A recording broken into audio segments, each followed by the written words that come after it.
This I think Senator Onyoka, being the person who requested this statement, I'm now giving you your opportunity for the 5 minutes. Thank you. So that you can ask your questions. Thank you. I wanted to literally ask my brother John Mbadi that he needs to understand that is the CS Finance. Treasury, boss, if you were to borrow money under any auspices for your country, what would you negotiate for? Value for money, straight bidding, reasonable expectation, public participation. Do I need to go through those things? Let me come to my questions. Chair, thank you for giving me the opportunity. If we go back to the Hansard, I wanted to ask CS John Mbadi, if you go to the Hansard, the CS Honorable Chirchir, when we asked him, and I would want this question to be answered by your DG if possible, but that's up to you. Were there any other companies that actually made an offer over this or inquired about this transaction that you gave to Adani, other than Adani? Because when I look at these documents you've given here, you could have actually thought this report was being written by Adani, the figures have been put in by Adani. Of course, Your Excellency John, you were not there, but you would think all these guys who work for the PPP were Adani employees. By the way, have any of you gone to India recently? So those are two questions you can answer. Waziri? Let me respond. Let me ask Gregor first, because you wanted him to respond. I don't want to appear like I'm gagging him and maybe concealing any information. Once it's done, maybe I'll add what I wanted to say. Go ahead. DG. Thank you, Senator. Through our submission, Senator, we have, through the chair, we did submit a letter that was shared to us by the State Department of Transport. There were other expressions of interest on the letter of 2023 that indicated the companies that had expressed interest. Adani had also expressed interest in April 2023. Honorable member, let me clarify on that. That proposal was never sent to us at the Treasury. The only proposal that was sent to us at the Treasury was the March 1st, 2024 proposal by Adani. And thereafter, Adani did make payment for the PIP. Thank you. Could I ask you following through you, Chair? Do you have any correspondence from the people who actually showed interest in this work? Chair, the only through the chair, the only correspondence we do have is one, the Adani proposal that was sent to us in April 2023. We were in copy of that. Thank you. So you don't have any other company that you think was interested or file the documents to make an inquiry to ask the Kenya Airports Authority whether there was need for the authority to provide services for them to go and check at the port in Mombasa, go to Eldoret? You have no letter like that? Chair, through the chair, I'll refer to you to the exact letter, which is on the... No, you already said you didn't have any letter. So which one are you bringing? The one that came to us... from Adani? No, not from Adani. The one that you just said you didn't have any other letter. The letter from Adani... Let's have the letter. Chair, just please. 1 second. If you can give him a minute. I'll ask you to kindly open section W. That letter is from who? State Department of Transport. The one from Adani is the one that came in April. You know what you're doing? Sorry.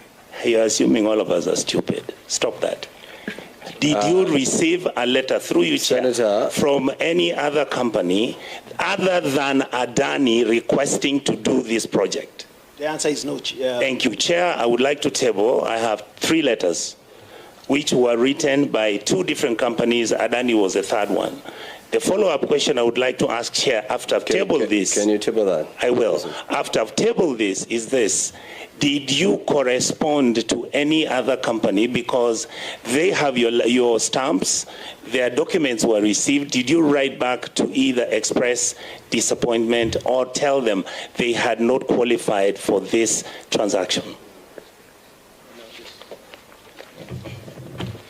The clerk can assist to get the document. Yeah, the clerk, you can come, I give you this, and you can show them to them. So that we can also... And Chair, I would like in a very fast way, I'm going to read this letter. One is from a company called GMR. It's actually a company from India. All right, and Chair, I never solicited these documents. It's the public who have been sending, I think, the owners of these companies. They say submission of expression of interest, letter of interest for exploring the development management operations of Jomo Kenyatta Airline. This dated the 16th of November 2022. Okay. The next letter, and I will table this. The other company is called Nexus Logic. This is an American company that required security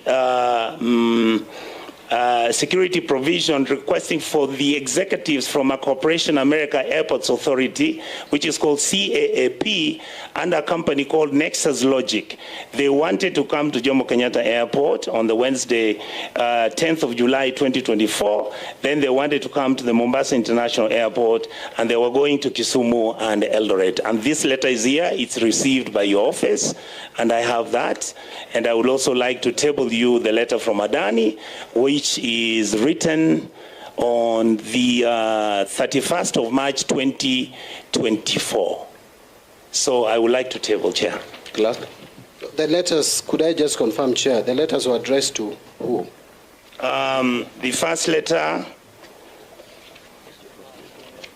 is addressed to Hon, the Principal Secretary, Minister of Transport, Infrastructure, Transcom House, Ngong Road. That's the first one from GMR. The second letter is addressed to the Chief Executive Officer, Kenya Airports Authority, and they even say it was hand-delivered. The second letter was actually to the Managing Director, Kenya Airports Authority in Nairobi, Kenya, and all these documents were received so can I and just stamped respond? by your office. So can I just respond, Chair? First, we have been talking about... Chair, I have not finished through you. Before he responds, please let me interrogate the matter. I'm responding to your earlier question. I said... No, let me just finish this. But we would still want to see your document. Here you go. Yes. Chair, on those documents, you know, when you table a document, it's my right to respond to those documents. So before you proceed, can I respond? But you look at them, what are you answering? You've not even seen them. You have read. That's why I've asked you. John, I haven't read the details. I have asked you, who are they addressed to? Chairman, can I go ahead and say, respond. Chair, we have been talking about the law here. PIP process is a process. You address the proposal to the authority. If you write to President Ruto, that cannot be a PIP proposal. It cannot go anywhere. So the first letter was addressed... Chair, can I respond?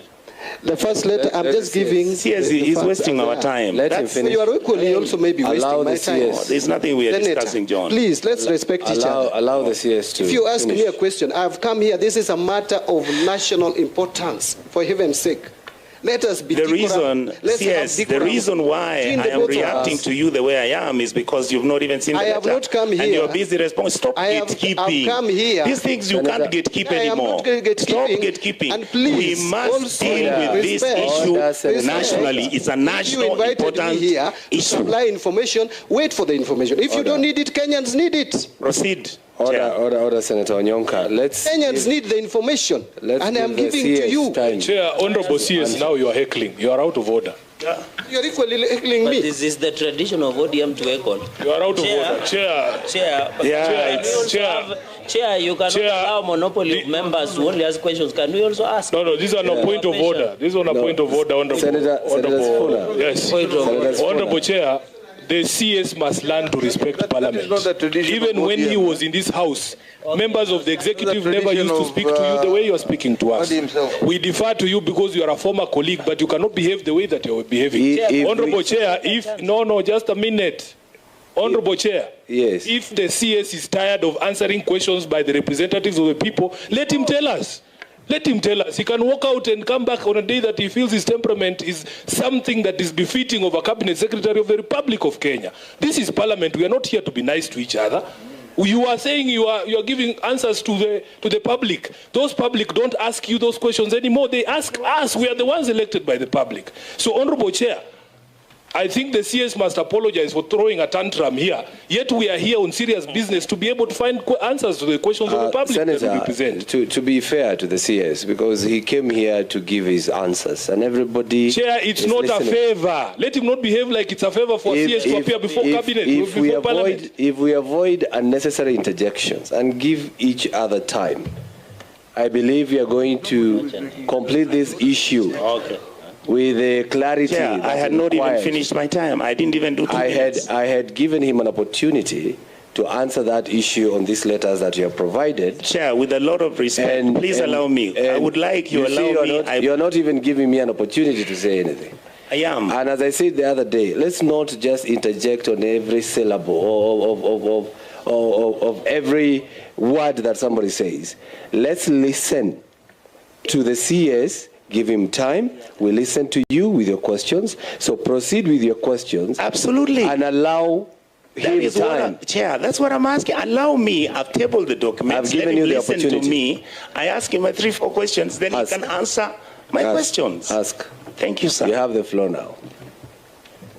When you did CS, and again I want to ask your friend who is the DG, there was a section when Honorable Sifuna was expressing the matrix under which when you are doing the evaluation. Do you remember the section where we are talking about whether this company has been involved in corruption, whether it has been taken to court? You've seen that? Did you find out what the historical record of Adani is?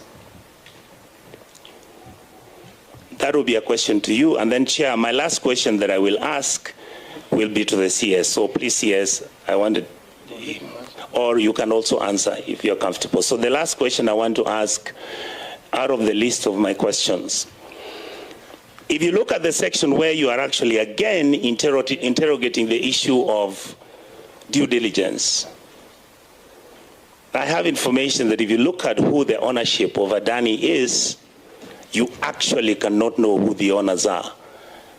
All right? There's information that the Sultanate of Abu Dhabi has got shareholdings to Adani, and there is also the issue that the Indian Prime Minister, Honorable Modi, actually controls 58% of the Adani empire. Do you have any such information or not? And then conclusively, I wanted to ask my last question, Chair. I hope somebody is jotting down those questions. There is an amount of money that the government of Kenya, when you were sitting and discussing under the IPP agreement, that $48 million will be given to the government. Explain to us how you arrived at that figure. Thank you, sir. Thank you, Chair. Buenos Dias. Thank you, Chair. First, Chair, let me be very clear that I am not in any way treating the Senate with a condescending attitude.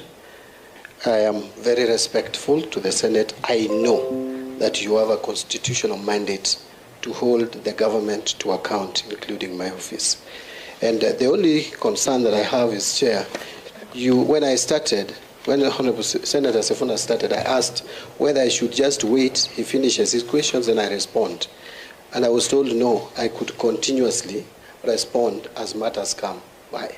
Now, when it comes to Senator Nyonga, it changed, and I didn't know at what point it actually changed. And so I thought I should address the issue that was raised to me. Now, Chair, in terms of due diligence, I want to again repeat, there are 2 levels of due diligence. The first one is high level, where you just look at a few indicators, and that is the indicators that were shown.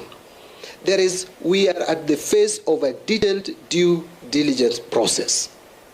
If we could just allow the process to be concluded, then some of the questions that we have would perfectly be answered. And again, Chair, I want to just address on this the issue of Senator Onyonga. I don't think those letters you read to us were copied to the Directorate. If they were addressed to any other person, it is the responsibility of the contracting authority to forward Point of order, Chair. Formally. Point of order, Chair. If you look at those letters, they are received at the office of KAA. Just for clarity, Yes. because that's But you see, if that's it is why received, The letters are received by KAA, don't lie to the public. Let me guide, and that's why I was asking for these letters. Yes. There are 3 letters, and it's only received at Kenya Airports Authority, and they are not here. That is one for Nexus Logic. The other one is also stamped by the Kenya Airports Authority, and they are not here. The other one by GMR is not received by any entity. So I would suggest for these ones, because we can always invite the KAA again and again to appear before us. You know, they were here, and I wish you had produced this one. Point of order, Chair. Can I get a clarification from you? Yes. You know, when the CS was responding, you remember the document that I referred to him, a letter forwarding the PIP. It actually originated from the PS of transport. And his answer, you can play back the answer, was that KAA is domiciled at the ministry. So that if a letter has been sent to KAA, it is with the ministry. That's what he said. Yes, and that's what I'm trying to guide. He cannot run away when it is inconvenient and say we have not seen it. And Chair, Because I hear you saying that what is not there in those letters. No. I just want you to understand. Yes. Because I don't want us to just discuss something that is away from their purview. What I'm trying to say is... Yeah, this is evidence. Listen. We have admitted this to the committee. Thank you. We have them. So but don't I'm say saying, that it's inadmissible. But I'm That's saying, evidence. No, we have admitted them. But what I'm trying to say, and that is what the CA is saying, I'm just trying to guide you so that the relevant questions goes to the right people. Because Chair, the letter has been received. On my knees, I ask you, Yes. Who do you want me to ask that question? Listen, I'm guiding you. If it is received by KAA, KAA is domiciled at the Transportation Department. We have the Treasury here, and we have the PPP. It's good to be fair to the CAs so that they answer the right questions. Your question, nothing stops this committee from inviting the KAA again and the PS Transport to come and answer on this. So we admit this, and then we admit this. Excuse me, Chair. The reason why we called my brother John Mbadi to come here is because the Minister of Transport had already lied under oath. He said there were no letters. So we have the letters. We are tabling them, Chair. Please, Chair. Serve Kenyans well. They'll respect you for many years. The reason why those letters are there is because we must interrogate how did Adani come to Kenya and how did they start what they're doing. And I agree with you. And I've not asked you about Adani with Ketraco, Adani with Chief. I've not gone there. And I agree with you. How did one company take 7 state corporations and is running roughshod over everybody, and every government officer who's coming here is defending them and not giving us answers at how it happened? Chair, to help, that is why this committee is here today. To help Senator Onyonka, I think what has been demonstrated by those letters is that not every PIP proposal or communication on redevelopment of JKIA left Kenya Airports Authority. Yeah, true. So the ministry can confirm, at least the PPP secretariat is here and the Ministry of Treasury is here, let them confirm that the only communication that has come from the procuring entity called KAA is with regards to Adani. So that we draw our own conclusions during report writing that there is somebody at KAA who determines what to forward for evaluation by PPP and which ones do not go to You've got evaluation. my point. That's all they need to confirm. Yes. Let them confirm. Chair, maybe my presentation was too long, but let me again repeat. The only PIP proposal received procedurally at the directorate was the one of Adani of 1st March. In fact, I even mentioned there was an earlier one of 2023. It was not procedurally brought to our attention. We have only come to know about other expressions of interest through a letter. There's no any other proposal. And if there is, and by the way, the law is clear, you go to the contracting authority with PIP. But I want to ask Chris, there is no information, as far as I'm concerned, Chairman, that we are holding. And that is why we have documented all the other expressions of interest from 2023 to date. And we are not gatekeeping for anyone. I have no reason to gatekeep. So I would want to ask Chris, please, and again, inform this committee whether you are aware of shareholding of Adani, whether Prime Minister Modi has 58% of shares, or 68, or 100, and this one from UAE. With your permission, Chair, could I ask the Director General? Thank you, Chair, and thank you, members. Let me start with the question about the earlier question. Yes, the PPP Directorate had one representative who went to India for the due diligence exercise, which is not yet concluded. Chair, could I stop him right there? Allow him to finish. Because of point of information. Be patient, Senator. Oh, thank you. Allow him to finish. Thank you. Yeah. Yeah. That's on this Adani proposition. Secondly, matters of corruption and matters of the history of Adani. Adani did make a formal submission, which was notarized by the attorneys. They gave a confirmation about corrupt practices, and also, as a Treasury, we did look at the World Bank debarred list, and we confirmed at the evaluation stage they were not on that list. Honorable Chair, we also confirmed this morning that they were still not on that list. That's Adani Airport Holdings. So we do confirm that. Chair, there's also a matter that has come in about the documents received by on the airport concession. Chair, I'd like to confirm a few things. We did see, I've seen the document that the honorable member has indicated, the one from they're called GT, I think GTR. GMR. GMR, yeah. GMR. Yeah, so I confirm this.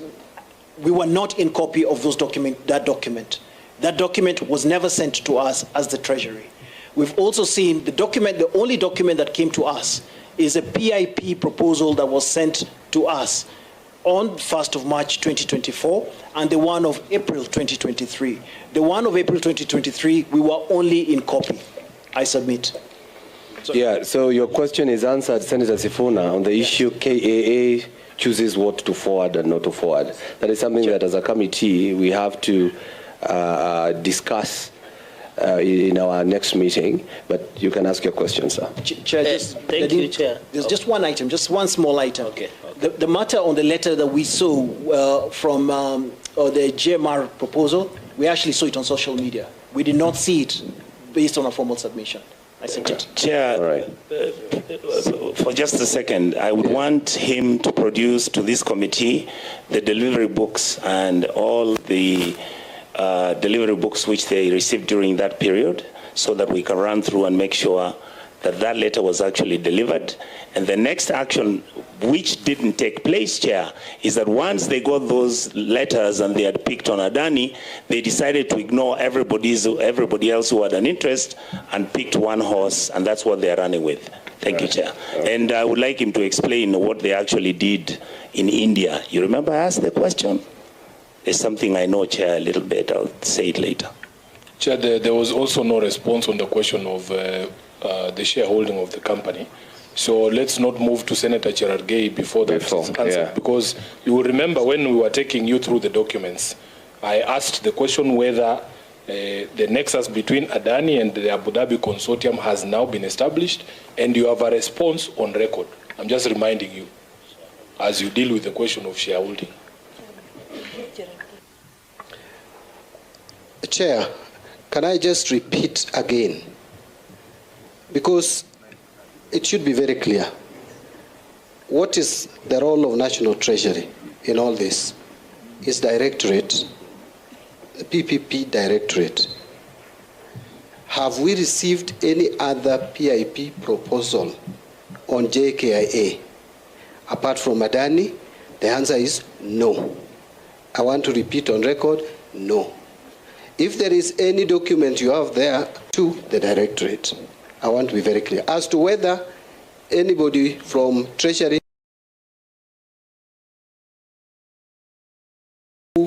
alongside representation from KAA and the agents. And that is the assignment they were given. And that process is still ongoing. The issue of shareholding? Chris Krieger can respond. Actually, I asked you specifically to talk about any information you have about the shareholding of Adani. Shares were owned by Adani Enterprise Limited. There were Mr. Pravan Adani, who owned one Pritesh Shah, one share, Kruthath Thaka, one share, Desai, one share, and Ashish Shah, one share, which holds a total of 350,250,250,000.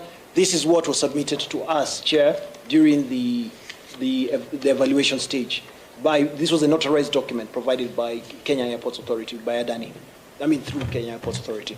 I submit. All right. Chair, there is an independent way, surely. You cannot rely on the entity declaration. There exists mechanism of independent ascertainment. Has that been done? And then the DG is aware that they had proposed that in the first 2 years after the effective date, that they should be allowed to change shareholding. It is there in the proposal. Honestly, what are we doing? And Chair, I will not tire from repeating. That's why I'm saying we have 2 levels of due diligence.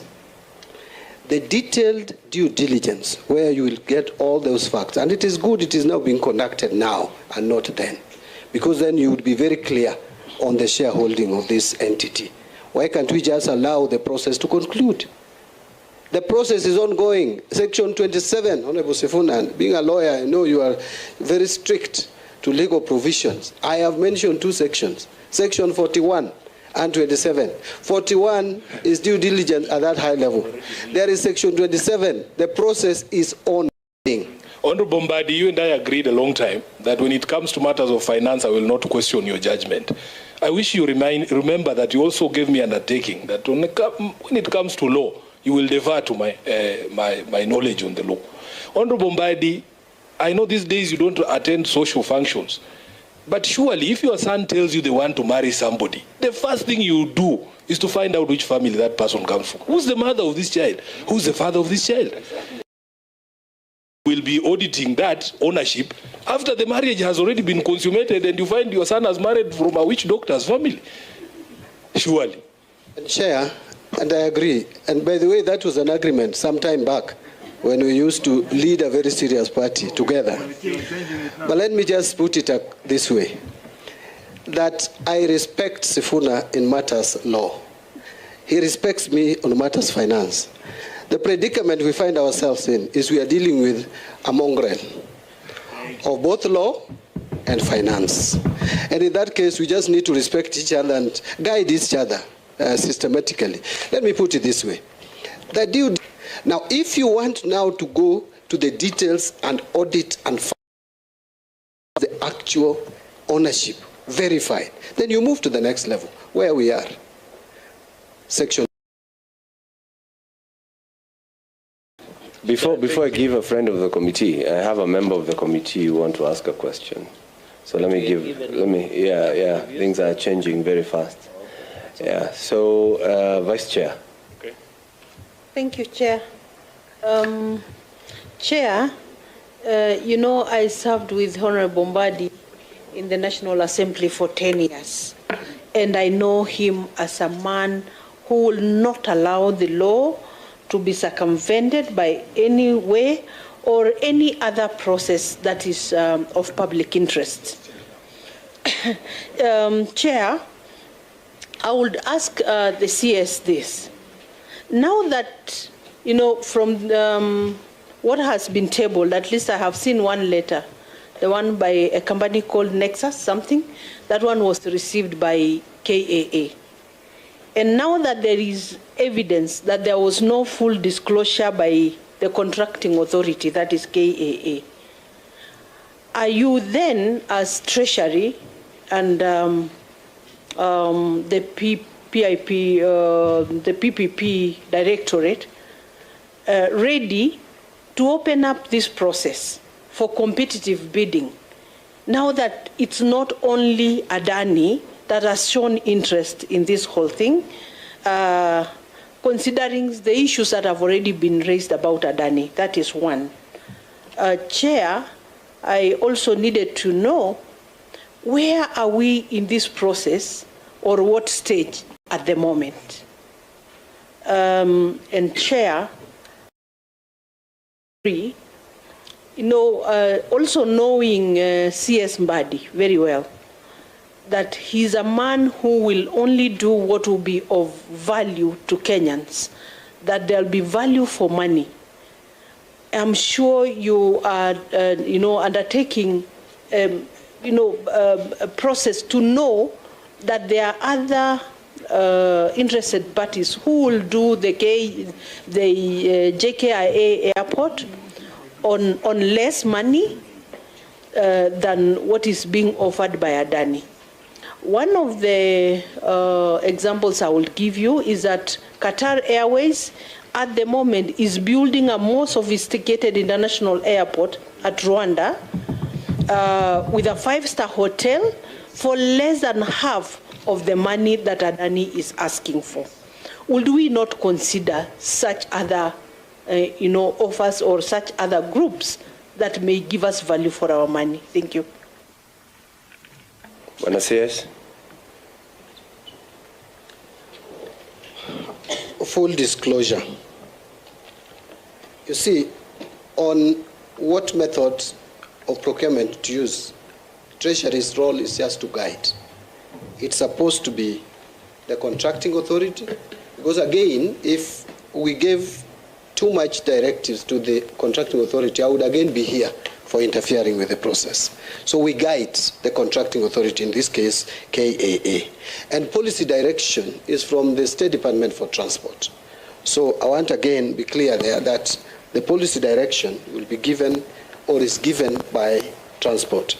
In terms of where we are with this process, we are at due diligence stage still. I read it when I documented the steps that have been taken. So we are at the due diligence where all the issues that are of concern to the people, including public participation, if it were not for the court process, would still be ongoing as we speak. So there you can easily pick out issues of concern. Now, as to whether there is another provider, you see, this process has not concluded. I want to come back to that again. In fact, it will only conclude when the matter goes to the cabinet, where I sit, and the Attorney General also must give authority. So this process is still going on. And when it reaches a point where we now have to make a decision presented with facts on value for money, I am sure we'll engage our minds properly to it. But I also know, because I've also heard, and I had to inquire, that there could be another interest even after Adani. I have heard, I have no evidence, no documents, that there could be another interest. But then the assurance I'm given is that there is nothing that stops KAA even from initiating another process or PIP. Even if it is a Qatar Airways, they can still initiate it now. And the only provision in law is that if that is concluded and it is better than the Adani one, then they would compensate Adani. That is what is provided in law, to the extent that that compensation is needed to be done. So I think, if you ask me, that this process is still at some stage where I think many of us are rushing to a conclusion that is concluded. Whether it is concluded in some people's minds, I don't know, because I can't open people's minds and hearts. But what I know is in terms of process and procedure, it is not.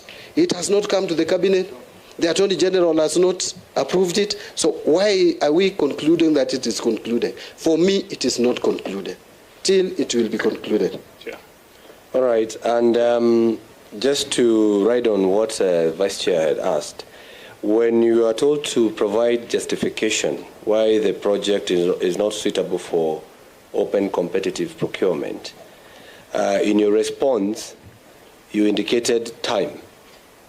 And that is on the document that is on E, PPP Committee Technical Working Paper. They said the reason why is immediate need to develop the airport. It looks like an emergency. But now that you have heard there are other people who are interested, of which we are going to call KAA to come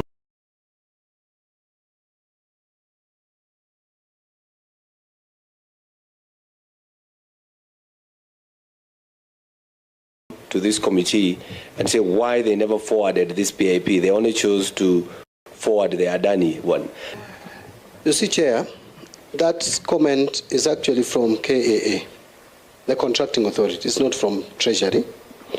And it is a contracting authority which has made that observation of time. This committee to guide, the PPP committee. But I also want to say this, Chair.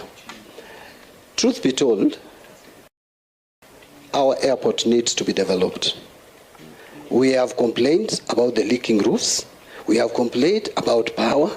As to whether this PIP was the right thing to do, it's for the contracting authority to address. But what I know is PIP is provided in law. And as far as where it has reached, I have no reason as CS National Treasury of the Republic of Kenya to fault any process. The process is still ongoing. So far, I have no reasons to doubt the work that has been done by both the directorate, the committee, and even the contracting authority. So whether this should be stopped is not a decision I would sit here as CS, and that is why we have independent PPP committee to deal with that, the directorate to guide, the contracting authority. If I now come here as CS Finance and say they should stop, on what grounds? But you sit at the cabinet and you're going to discuss it there. Would you give such an opinion? Of course, if it comes to the cabinet, I will deal with it there. And you see, whatever we'll discuss in the cabinet will remain in the cabinet. Senator Chute. Yeah, maybe before you give Senator Chute. I don't know what the CS means. I don't know what it means because I have seen dispatches from cabinet when you have meetings. Why are you saying this one will remain there? Because after cabinet meetings, I usually see something called a dispatch from cabinet on the things that you have discussed. Honorable Mbadi, we live in a country of transparency. If it is a matter affecting all of us, you cannot say as CS that it will remain there. That airport does not belong to cabinet. It belongs to all the 55 million of us. And as the house that oversights executive, I think you should withdraw that statement, Honorable CS. The recommendations... Chairman, you know, Honorable Sifuna and I, up to recently, have not had the luxury of being in the cabinet. And I've just been in the cabinet for a few weeks, but this is the information. So you need some induction. This is the information I would supply. That communication from the cabinet will come officially. Whatever is discussed in the cabinet is not for public consumption, but what the outcome, the decision is of the cabinet will be communicated. Whoever disagrees and agrees, we will never know. And I'm not at liberty to give my opinion here, because then it will be said that Mbadi was overruled. So let me go to the cabinet and engage my mind at the cabinet. Then when the communication comes, you should know it is a collective responsibility, which now I cannot run away from, even if I had a different opinion. Okay, Bonas, Vice Chair, a quick one, 1 minute. Yeah, just 1 minute. Chair, I just needed to put the record straight, that the CS should also know that we in this committee or in the Senate are not opposed to the improvements and maintenance and even enlargement of development at the airport. We are not opposed to that. Neither are we opposed to the BOT, the build, operate and transfer method. We only want Kenyans to get value for money. We want the best to be given in order to do the job at the airport. Yeah, that's setting the record straight. Chair, I wanted yes. to ask a supplementary question on what the CS has commented. CS, if you ask today straight to your face, there are these 4 methods of procurement, and you have been approached for advisory because the PIP proposal was brought to Treasury. And then also there are 3 other methods which are acceptable in law that can be followed. Is it possible for you as CS Treasury to guide that because of the nature of this project, let us avoid the PIP and go to competitive bidding, also noting that this project has brought a lot of public outcry. So at your level now where we are, is it possible to advise or to guide that let us stop the PIP because it was brought on by Adani, and then we open it to competitive bidding, so that also you can get an opportunity also to make sure that Adani also competes with other stakeholders who might be interested in the project. Yes. Chair, I only want to request that I'm not pushed to step outside the law. The public-private partnerships procurement methods are outlined in law. A contracting authority may procure a public-private partnership project under this act through A, direct procurement, B, privately initiated proposals, or C, competitive bidding, and D, restricted bidding. So either one of these can be picked and executed, so long as it is executed within the law. There would be no problem. So if it is pointed out to me clearly that there is violation of the law, I would guide otherwise. As to whether there were other PIPs, I'm yet to see. What I have seen here are letters, written, expression of interest. You know, even me, I can write to KAA and express my interest that I want to develop the airport. It doesn't have to proceed to PIP because there are conditions, there are things you have to fulfill. So if it is proved that there are some proposals that went to KAA, proposals, not expression of interest, and KAA did not act, then KAA needs to respond to Kenyans and tell us what happened. As far as I'm concerned, and I want to repeat, Treasury is not in receipt of any other PIP apart from the one by Adani. My question, Chair, is very simple. Whether as custodian of our Treasury, is it possible to guide the government where you see it, the presidency? Is it possible to guide that this method is not the best, let us go to competitive bidding? Is it possible to guide at that level where we are today? And again, Banasias, you said in your response, you actually quoted Section 40, subsection 2 of the PPP Act, saying that the project should be delivered at a fair market price. How would you know a fair market price if it is not competitive? That is provided under PIP. You know, we are mixing 2 procurement methods, Chair. You cannot have PIP and have competitive bidding. It's not practical. No, so under PIP, to determine that, you do due diligence, technical evaluation, and that is the process. The line we are talking about, Banasias, is the justification why the project is not suitable for competitive procurement. That is where we are. You know, the assumption here is that competitive bidding is superior to PIP. And I'm not seeing that in law. Can someone point out to me in this act where but it's the law. It's the law that says, the one you're holding, this law, that you have to give justification why it is not suitable for open competitive procurement, not direct So the one that is superior, actually, from that line is open competitive procurement, because you only need to give justification why you are not using that. So it must be the one that is superior. And that is required for KAA to state, and they have stated. You can agree with it, you can We want you to guide them. That is a question. You see, whether Chair, you'd want to guide them. Chair, let's allow the technical evaluation to proceed. Once it is done, make a comment? Once it is done, this process will even come to the cabinet.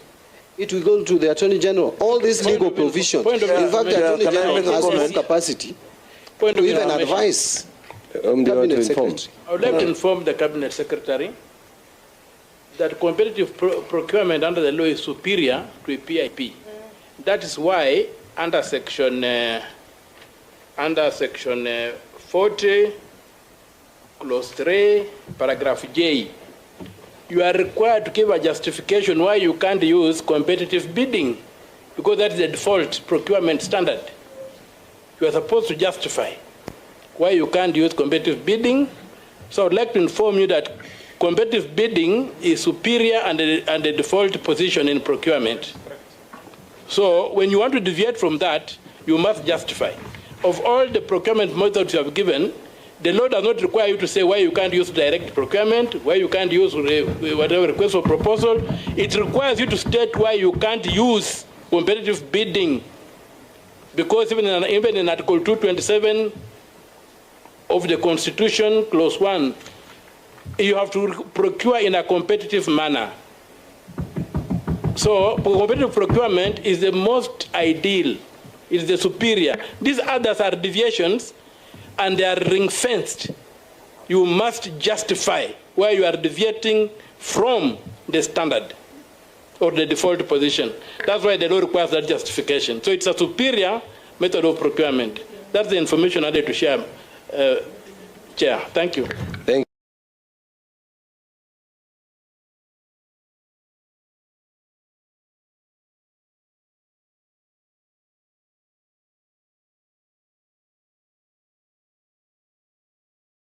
Actually, before you convince the Attorney General to sign the concession, you have to prove that you have complied with the law. And so that will be complied with. We are at a stage where we are still processing this transaction. It has not reached the level where now you can hold a contracting authority or anybody for failure to perform what is supposed to be performed still. Okay, let's have, you see Senator Fernandi has been raising his hand. Let me just give him 3 minutes. Yes. He has, for the last, I think, 20, 30 minutes. Thank you, Chair. Chair, thank you. Waziri, relax. I'll ask Dangatan-like questions. That is very simple. I'll not complicate your life. So relax and sit. Thank you. Chair, through the Chair, Waziri. Are you using a microphone? Yes. Okay. Thank you. Am I audible enough? Thank you, Chair. Waziri and DG, are you aware that Adani company, and I'll request that you write down so that you'll respond once and for all. Are you aware that Adani group of companies have any affiliates in the country? Number one. Number two, there is a report by a consultancy company of America called Eidenberg Consultancy Company Limited. In the last 2 years, they uncovered tax manipulation and other illegal things that made Adani group of companies lose $100 billion US.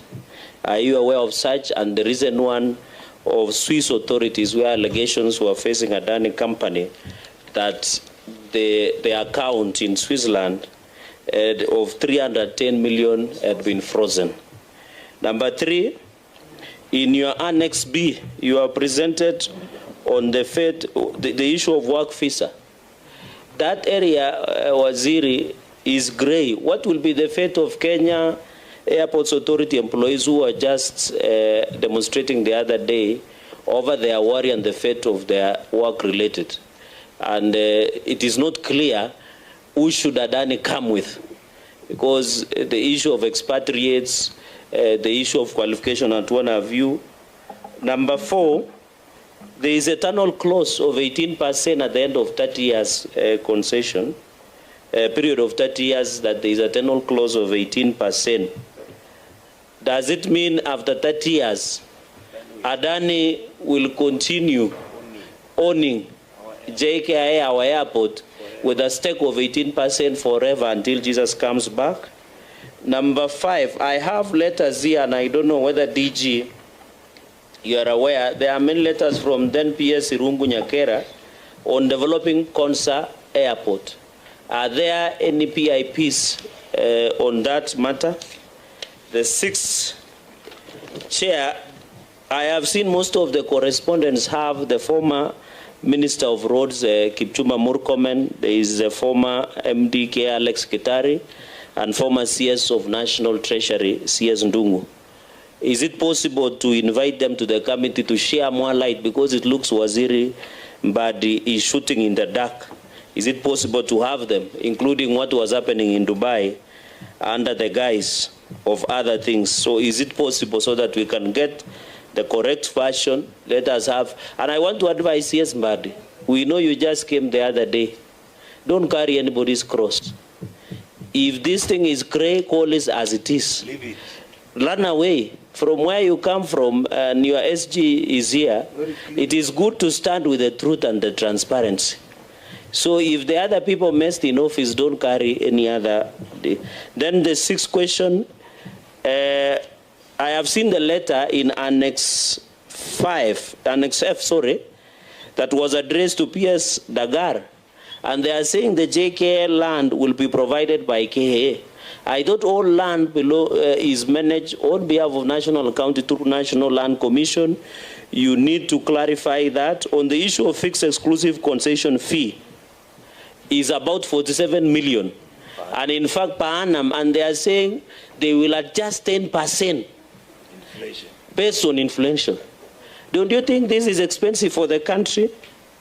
And finally, Chair, on the feasibility report that was done by KA to Adani, in your own opinion as an auditor, was this an insider trading, or let me, for lack of a better word, that was being used to try and perpetuate, in conclusion, Chair, to try and perpetuate giving state capture, yes, giving upper hand to Adani group of companies that is running everybody, is running Shiv, is running now Ketraco, is running our airports. Who knows, they may come and run our wives and our children if we are not careful with this Adani group of companies. So, Chair, I request CS Mbadi, tell the country the truth. Every Kenyan, from even Suba to Nandi, would really want to know your position on this matter. And I want to say, with exception, Chair, when you took an oath of office to protect the rule of law and the Constitution, you cannot be part of an illegality. It is also your responsibility to advise the government on the rule of law and the truth, Chair. So, Chair, on this issue of Adani, I would have expected a lot from, and that is why your former colleagues in the other side of the aisle do not believe who you are, because we wanted you to tell us the truth as it should be. So please run away from this one. Thank you, Chair. Buenos Dias. Thank you, Chair. Chair, whether Adani has affiliations locally, I have no idea. I think I will later allow my DG, who has interacted with this a lot, to tell us if he's aware of any affiliation, local affiliations, though there is nothing really wrong with having local affiliates, if you ask me, if it is procedurally done and made public. American consultant making allegations, I have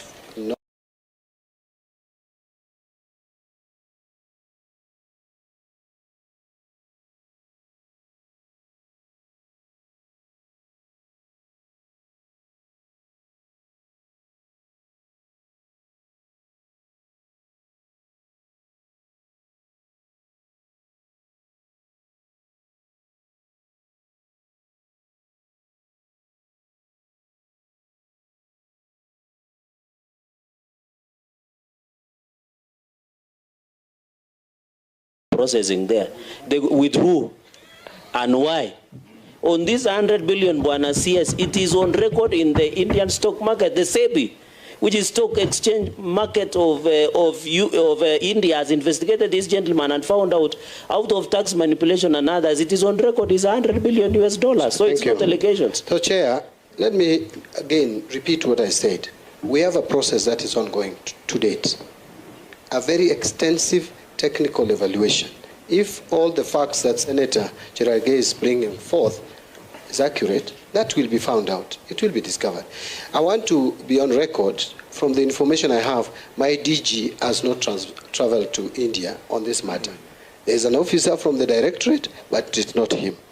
Now, let's talk about the workers. Since DG is on oath, why is the CS answering on behalf of the DG? Can the DG just confirm? But Chair, he said he's also on oath, so he said he's going to give him an opportunity, so allow the CS to first of all finish. Chair, actually I wanted to raise that from the beginning. But you are with us in Parliament, how would you know he had not traveled? That the letter, you see, I've come to answer questions on behalf of the National Treasury. I know. And Chair, I would want to just request that that is respected. I am no, not, we don't, I don't not, have a problem. not, no. You know, Senator, CS Mbadi. Can I just confirm? Senator Cherargei. You know, give the CS time to allow the CS. No, the Deputy Speaker should hold resources. You are in charge, Chairman. Allow the CS to express himself. But I'm saying on issue, if we want to find out if you came from Kiambu today, should we ask your Vice Chair? You are the one who can answer. Yes. But you see, Chair, there is a reason, Chair, and we are not asking that question in vain, whether the DG traveled to India or not. And we want the passports. We will table a hard-shaking evidence and passports and boarding passes. The DG will answer after the CS is done. But Chair, can I also mention, and I wanted to say it earlier, but you ruled, and I respected, that the letter to Treasury was inviting the CS. The others was to accompany me. If you look at that letter, in fact, even putting the digit under oath, the letter I have, and I want to repeat, dated 18th, was addressed to the CS, and in that letter I was asked to come with my PS, to come with the DG, and to come with other members of the committee. So I am the witness. Yeah, but nothing stops this committee from that is asking why anyone, the DG has not been just the responding. DG. He will, and I say it, he is here, he will tell you. I have just responded that the officer who came from the Treasury to India for this due diligence was not the DG. If the DG went to India... Can you table the evidence of that, officer? Thank you, Chair. As a procedure of Parliament, can you table the details on the date and time and the hotels he slept with? Other stories we don't want, just the official ones. We know there are many unofficial things. You know, Cherargei, that's information. No, Waziri, you answer me through the chair. Senator, you are not answering through the chair. Chair. Yes, yes. A public officer traveling using public resources can never be secret. If you want to get information on who. Through you, Chair. Through you, Chair. You know, Cherargei asked about 8 questions, and we have not even had. Through you, Chair. Can we have the 7 questions 100%. But the CS is wasting time. The reason is very simple. Even the people who went to India and the flights they took are known. So don't go that route. You talk about, do you want this thing to continue or not? That's where we are. With due respect. Yes. I am supplying information. Let me supply it. If you have your information, then don't ask me. If you don't want me to say what I know. Let's have the CS. I won't entertain. I am giving you the information I have. I won't entertain. The information I have is that there is a team. Do you have the DG's passport for us to see whether he traveled or not? Senator Onyonka. Chair, can you be in control of this meeting? Senator Onyonka. Everybody's talking. Are you directing? I will switch off your microphone. I will switch off your microphone. Allow the CS to answer so that Senator Chute can also ask questions. Let's not waste time with interjections that are not necessary. Chair. Give him 2 minutes. Senator Chute, I'll give you a minute after he answers the question. Otherwise, why were we asking the questions if we cannot allow the CS to answer them? So kindly give him time to answer the questions. Bwana CS, go direct to the questions. Matter, I want to say the officer, if you want the information of the officer who was sent to India from the National Treasury or the Directorate, we can provide it. Next question. On the staff, work visa, the staff, it is clear, it was clearly spelled by the committee that all the staff of JKIA will transit. So that is there in the report. So I don't see why that should be a problem. On the issue of 18% up to 30 years, I'll ask Kirigwa to respond to. PIPs for Konza Airport, again, Kirigwa, you can tell us if there is anything to that effect. Correspondence by various CSS, and I've been told not to carry anybody's cross. I am not carrying anybody's cross, Honorable Senator Cherargei, through the chair. I have no reason to. And by the way, what I'm giving you are facts. I am the CS National Treasury. When a matter like this comes up, what I do is to get the information. I have looked for this information. I have supplied the information which we have. Any other information that is flying out there, I don't have it. JKIA land will be provided by KIA, and you say that is not procedural. This is what the report captures, the report of the committee. Land acquisition or allocation should be aligned with the Jomo Kenyatta International Airport master plan and subject to availability of land and requisite approvals, in bracket KAA board, National Land Commission, other relevant government agencies, which would include the person who is in custody of the title deeds. And that is where my office is. Noting that KAA has existing leases on land with third parties. So I think I've addressed that one. Feasibility report. The information I have, the feasibility study was done by Adani and submitted to KAA. So that is the information. It was not done jointly, the way I understand it. It was done by Adani and submitted to KAA, which now then became the project, is it called project development report? The project development report, and which was then submitted for evaluation to the Directorate. So that's a bit that I would clearly put across. Kirigwa, kindly respond to some two issues here. Before you go to Kirigwa, Chair, can you confirm what I have heard, unless I've heard my own things? Did the CS now just say that all employees will be transited to Adani? Because, is that what he said? Yes. Because, Chair, remember when I was asking questions about the percentage of employees that Adani wants to take up, the CS told this committee that he didn't know. I don't know if that figure has now been supplied now and he's saying 100%. CS Mbadi, you have given two answers to me and I'm confused. What is the position? Can I repeat? Yes. And I said it. In fact, if you listen to my written submission, what I told you that I'm not aware of is whether in the proposal of Adani, it specified that they will only take a percentage. And I said I need to check whether they stated that. But the report of the committee, and I beg that you allow Honorable Sifuna to focus on me so that he can... I am very focused. The report of the committee is very clear. Point of information. 100%. In fact, the committee has recommended that before this matter progresses further, that Adani must ensure and commit and confirm. And I want to repeat it. I want to repeat the report. The PPP committee also directed that the following should be addressed in the concession agreement. It is page 12 for my submission. D, that the contracting authority, Kenya Airports Authority, should ensure that current employees of JKIA are onboarded by the concessionaire on priority basis and on better terms. Further, that the concessionaire gives preference to recruitment of Kenyan nationals in all positions. So I'm not giving two answers. The answer that I gave you about not knowing the percentage is when you asked me that Adani had proposed a percentage. Yeah, I so said CS, I didn't have that. You're confirming as a CS for National Treasury, you have not read the proposal from Adani. You don't know what is in there. Let me tell you, Chair, I really even don't need to read the proposal of Adani. Because How can you say that, Honorable Actually, the CS Treasury has very limited role. The only thing I am doing is to look at the procedure, how it is followed. And my directorate has looked into this matter, has found gray areas, including that issue of staff. And the committee, the PPP committee, has made a recommendation, which should be binding. Then what is the problem?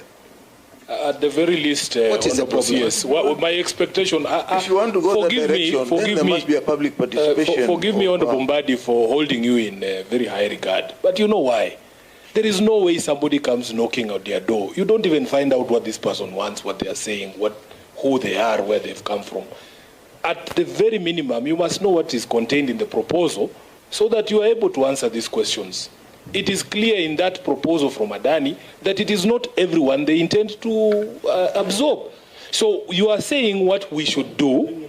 We are saying what we should do. We should push them so that they take everybody up. But at the very minimum, as a person responsible for your docket, you should know what they are asking for.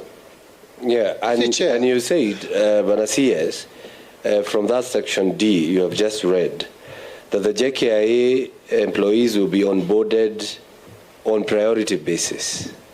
You know that word, on priority basis? You know, they might not even have priority, but I don't know what it means. Chair, let me remind this committee of the position that was taken by the CS for transport. Correct. You know, part of the problem we have been told about this Kenya Kwanza government is that there is no clarity in communication. Broad-based government. Kenya Kwanza. Kenya Kwanza government. Honorable Chair. Chair, it's bread-based. Stop distracting me. The CS for transport told us that as far as the employees for the airport are, and because you are not here, let me brief you. Mambo ni matatu. You will either take a contract with Adani or choose to remain with KA, but you cannot work at Jomo Kenyatta International Airport. They can send you to Malindi. Or you quit and you take a package of, what is it called? A golden parachute package. So, Honorable CS Mbadi, this is why we were insisting that even though we know the oath of secrecy in the conversations at Cabinet, what we want is coherence in communication of government policy and the position. So which one are we supposed to take? The CS Treasury or the CS Transport? And also the CS Transport told us that if we cancel this deal, we are not going to lose any money. But you mentioned we are going to lose money. Yes. Yeah, where we are, there is no deal. What deal are we talking about? As far as I'm concerned, there is no deal. This is a process. And so there is nothing you are going to lose. You'll just return the money. Chair, which money? Let me just put it. With the public uproar, why don't you recommend to be cancelled? Leave it. Leave it. Walk away from it. Let me just put this. If it works or works like a duck, it's a duck. Chair, the smell is skunk. Why are you rooting for Qatar Airways? No, I'm not saying Qatar. No, Chair, can you withdraw? Yeah, good question. Get one even from Uganda. Get one from Uganda. You can get one from Ethiopia. Yes. Let me put this. Chair, this is the corruption we don't want. Yeah, can I just? We don't know even where Qatar is. Can I just respond to this issue? Let's have the CS. Let's have the CS. And the PS withdraw that part of Qatar. Chair, let the CS talk about the employees. Can you withdraw first? What? For saying we are lobbying for Qatar. You didn't listen to No, I almost asked the same question. Yes.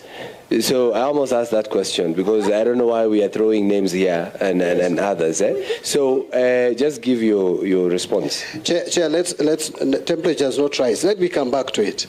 The issue of employees. There is no inconsistency, Chair. You cannot take all the employees of JKIA to work if they don't want to work. That is why it is said they will be onboarded on priority basis. And then, if you look at this document we call heads of terms, it's very clear that during the interim management period, the JKIA employees will remain employed by the grantor. The concessionaire will make an offer to the existing employees on terms that are no less favorable to their existing terms of employment. In fact, this provision of the law... Have you done some public hearings for you to say that?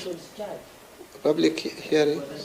Public participation? Do I address that? Yes. You know, Chair, I have said the committee recommended public engagement. It is in my response. It is a process that is ongoing now.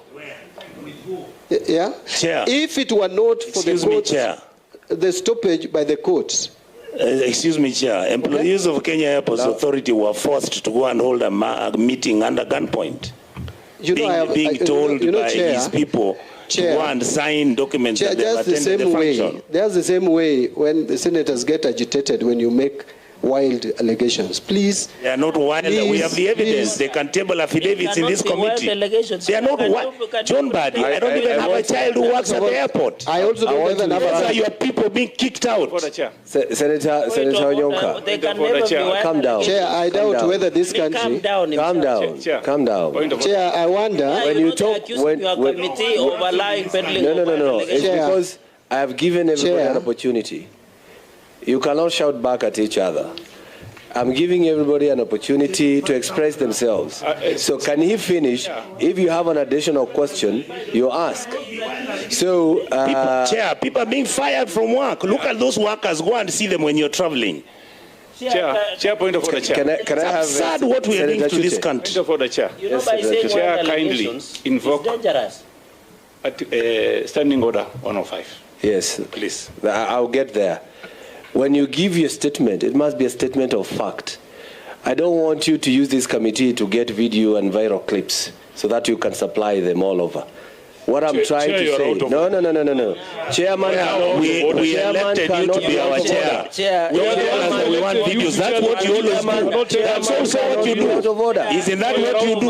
That's what you do when you are fighting Wamatangi. I'm telling you. Out of order. We are not like you. Senator This Onyonka. is a national matter. Chairman, we can move Not agree to be railroaded. that chair. Cannot talk to us like that. This is not a TV interview. You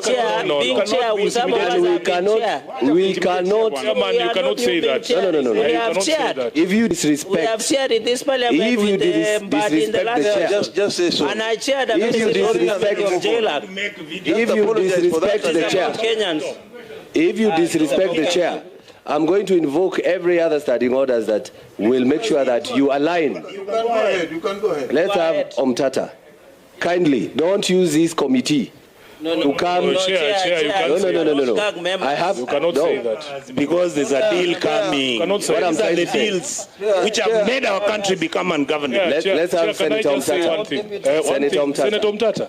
Senator Omtata, with respect. Let's have Let me say Senator one thing to Omtata. them. No, I'm the chair, not Omtata. Yeah, but chair. Let's have Senator Omtata. Chair. I'll give you an opportunity. Yeah, please. I'll give you an opportunity. Let's not proceed in that fashion. I've been giving you some You also must time. respect the Can I members. have Senator Omtata to ask his question? Chair, you know it's impeachment season. Please don't joke around with us. It doesn't matter. We will impeach you. I will stick within the standing orders. I will stick within the standing orders. Yeah. Let's have Senator Omtata. Senator Omtata. Yes, Honorable Chair, thank you for the opportunity. And I would want to begin by saying that Honorable Waziri, also thank you for giving us a well paginated and arranged documents. I must appreciate that. It has been easy to follow your documents. I only wanted to refer you to Exhibit BB and CC. Those are drafts of the ALG reports. And if you look at Exhibit BB, it really has got no value. It just has an index, just a list of indexes. But when your brother, Honorable Chirchir, was here, he brought us final reports of that study. So I don't understand why you brought us drafts when your brother brought us final copies of the reports on which I had wanted to ask you questions, but you brought drafts that are not really applicable. So I would be asking, I've got two documents I would like to table here, which I would ask I think copies are with the clerk.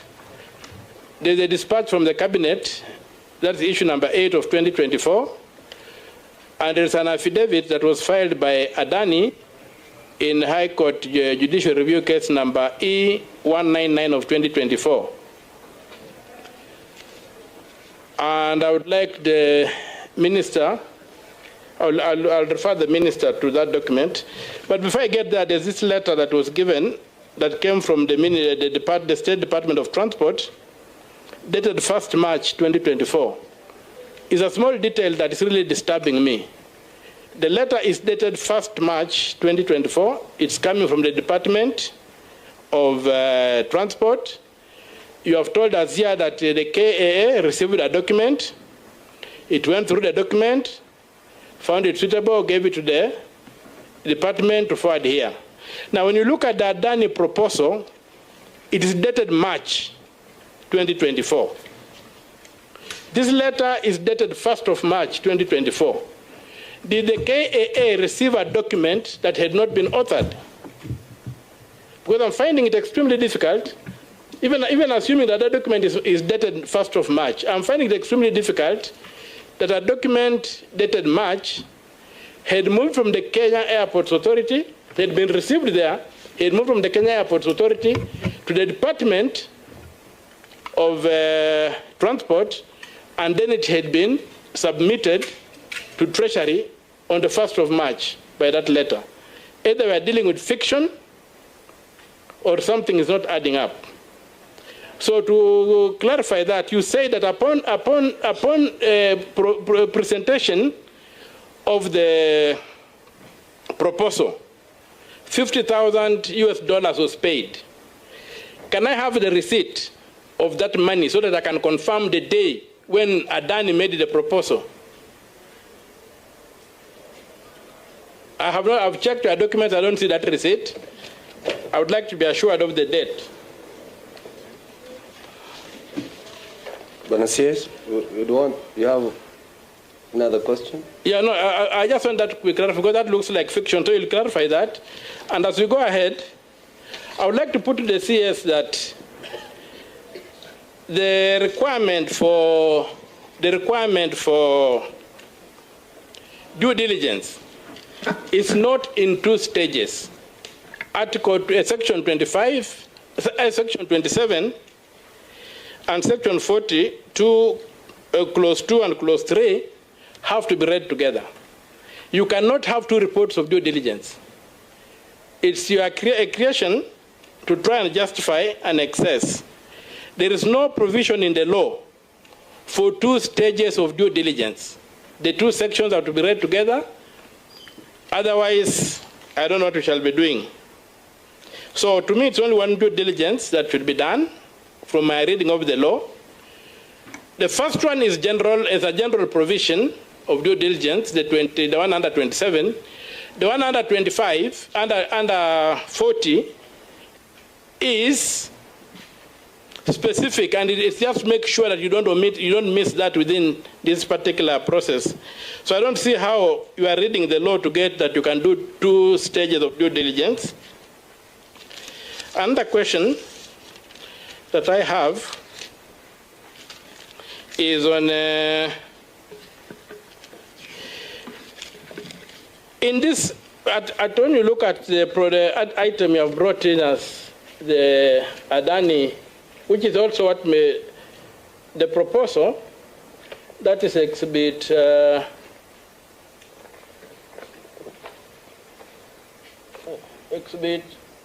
under H and I.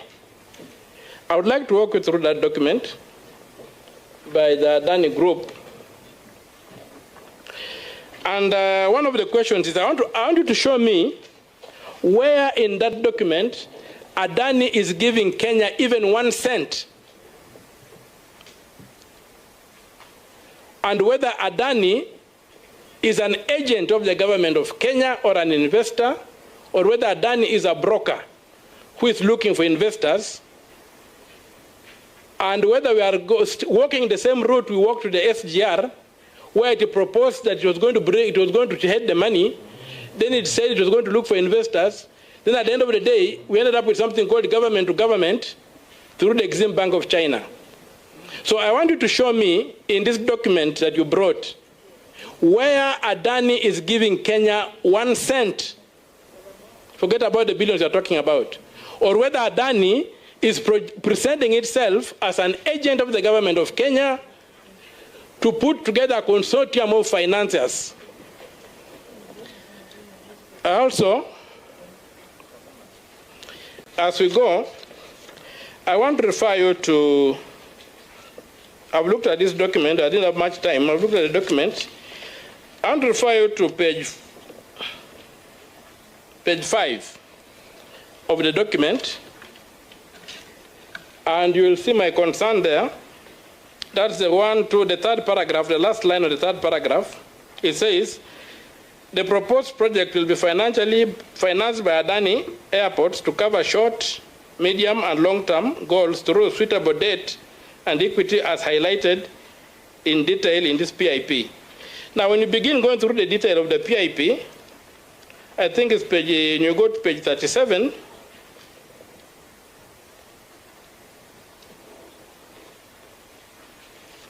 I got page 37. You look at that program called Section 7.3, the Special Purpose Vehicle.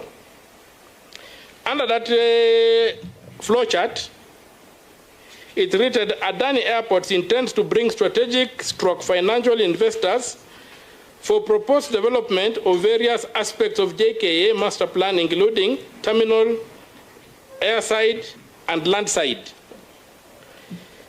And it continues.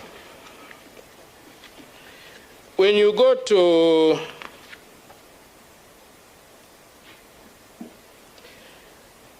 paragraph 47, page 49,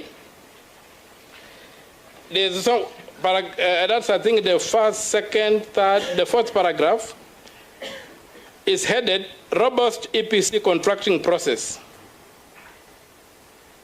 Bullet 1, we would implement value for money initiative with engineering, procurement, and construction EPC contract. We would prioritize reputable contractors with a track record in large infrastructure construction. We would tie payments to milestones and project completion, ensuring accountability. So, we're talking of other contractors whom Adani will bring in. When you got the second bullet is equally important, but for time I'll read the third bullet. Strong supplier-contractor relationships in the realm of airport development. Our contracting process stands as a testament to our commitment to excellence. We meticulously engage with major contractors renowned for their expertise in large-scale airport infrastructure projects. Our approach prioritizes partnerships with reputable contractors, ensuring seamless collaboration and exceptional project outcomes. Payments are tied to project milestones and staff. We are repeating that. When you go to the next page, robust capital management, that's point 3 on page 50. They talk of we propose to negotiate favorable terms with lenders, including interest rates and repayment schedules, and leverage the airport revenue potential to source competitive financing terms. Next bullet, we propose to explore different financing options, including loans, bonds, etc., and consider the cost, terms, and flexibility of each financing method. We propose to structure debt in a way that aligns JKA, whatever. So when you look at this, you say, and there are many other places. So is Adani investing in Kenya, or is Adani doing a brokerage service for the Republic of Kenya? I would like to be enlightened on that. When you go to page 56, you look at something called direct agreement stroke substitution.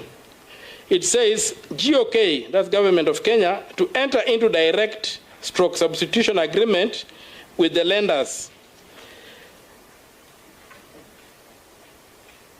Then they require land for free of encumbrance and what have you. You have 56, and as we walk through, you look at something very interesting. On page 57, they are talking of change of laws. GOK to enact or amend the existing Kenyan laws to the extent required for fulfillment of the terms of concession agreement to make the project bankable and ensuring the commitments made. And then, of course, the next one also talks about transferring those licenses.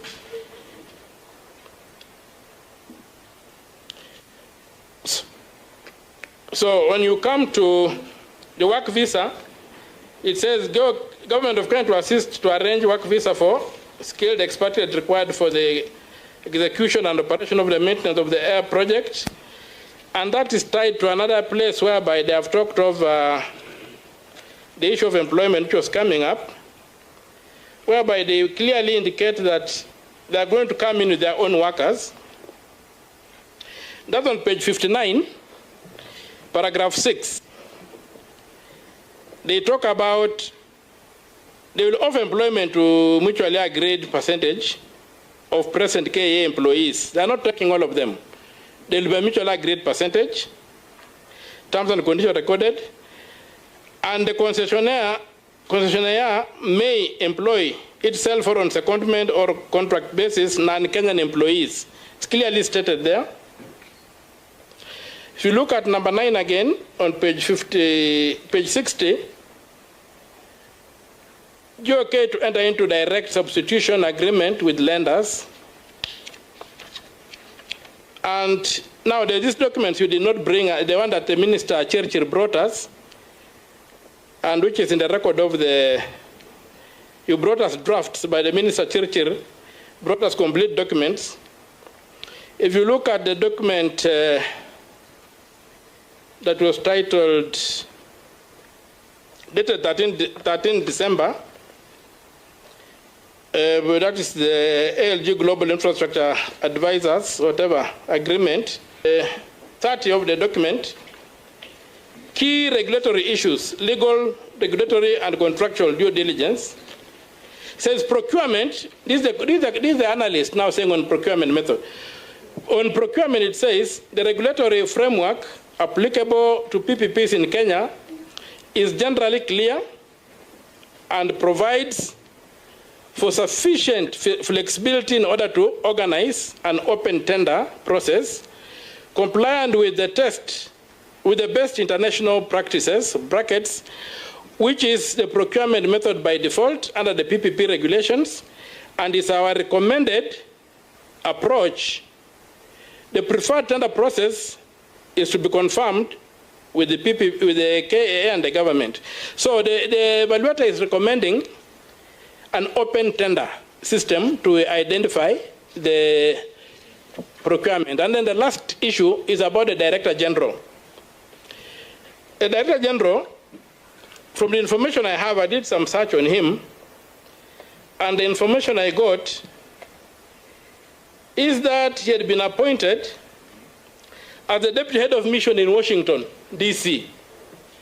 What is he still doing here, and what is he gatekeeping for? Why has he not gone to his new appointment? Or has that appointment been cancelled? Number 2,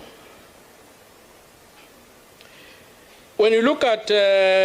Senator, summarize so that... Yes, I'm summarizing. Be able to answer. I'm summarizing. You know, they brought a lot of documents in a short time.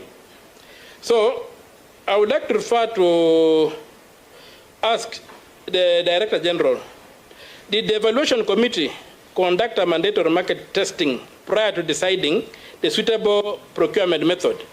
Because you are required to procure the market trade. So did you do a market testing? And what is involved in a market testing that is required under PIP? Then you go to the heads of terms, which are essentially negotiated aspects of the PPP transaction. They have already been signed. When you look at that document, there are signatures of 2 people on every page. They have actually signed. I wouldn't expect to have signatures on a draft document. They have actually signed. What does that mean? And then when you come further to,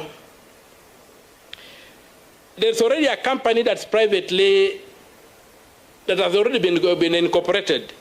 And that is that affidavit I've given you. If you look at paragraph 9, the Adani group acknowledges that they have incorporated a company to deal with this program. And you know that under section 68, that company can only be incorporated after the agreement has been signed. So if you're having a company and you're telling us the agreement has not been signed, are you operating outside the law or are you operating within the law? Look at paragraph 9 of that affidavit and what it says. Finally, I would like, and see, I've given at the end of that document that you have been submitted, is the CR12 for the company. It indicates who the directors are. We have done that due diligence and been able to extract this from the Register of Companies. So the company is, Your Honor, that the contract has not been signed when the procedure in law says that such a company is only after the contract agreement has been signed. Now, the very last issue, the very last issue from the cabinet. When you look at the dispatch from the cabinet,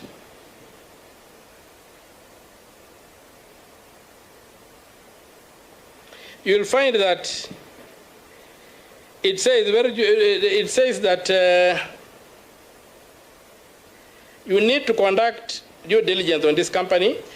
When I did some desktop research, I came across the case that is given on the third page. It was a case where this company, on the document I've circulated, where this company was accused of misconduct in India. And if you look at the conclusion on page 46 or 46 of that judgment, an order is given which reads, now therefore, and this is available on the desktop, I just searched on the internet. Now therefore, in exercise of the power conferred upon me under section 11 and 11B, read with section 19 of the SEBI Act 1992, further read with SEBI, Prohibition of Fraudulent and Unfair Trade Practice Relating to Securities Market, Regulations 2003, hereby restrain the promoters of Adani, viz. Adani Agro Private Limited, Adani Impex Private Limited, Crown International, Shahi Property Developers Limited, Adani Properties Private Limited, Advanced Exports, Intercontinental India, from accessing the securities market either directly or indirectly, and also prohibit them from buying, selling, or otherwise dealing in securities in any manner whatsoever for a period of 2 years. There is that conviction, therefore, corrupt conduct. So, and it's dated 25th May 2025. Finally, if you look at the cabinet paper, I want to ask, how is the PPP sitting with the Kenyan, the policy of the Kenya government? If you look at that cabinet paper on page 104, look at page 3. It starts with to strengthen the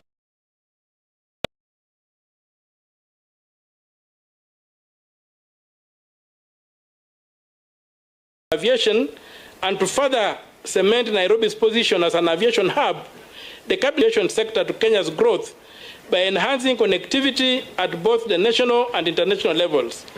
Cabinet noted that the aviation ecosystem in Kenya is robust, but pointed out that it was imperative to enhance the capacity of Kenya's international airports to meet the existing and projected demand, which is estimated to rise to 42.1 million passengers a year by the year 2050. Cabinet also considered and approved Jomo Kenyatta International Medium-Term Investment Plan that includes the upgrade of the passenger terminal, runway, taxiway, apron, and airslide facilities in keeping with the global aviation trends.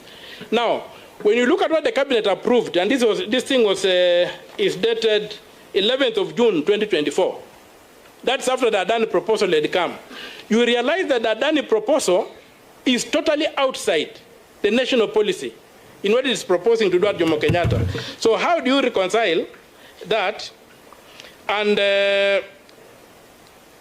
if you look at section 25.2 of the Act, section 25.2 of the Act, under the national agenda, only one new terminal at Jomo Kenyatta International Airport with an additional capacity of 20 million passengers and upgrading that to a permanent facility was planned.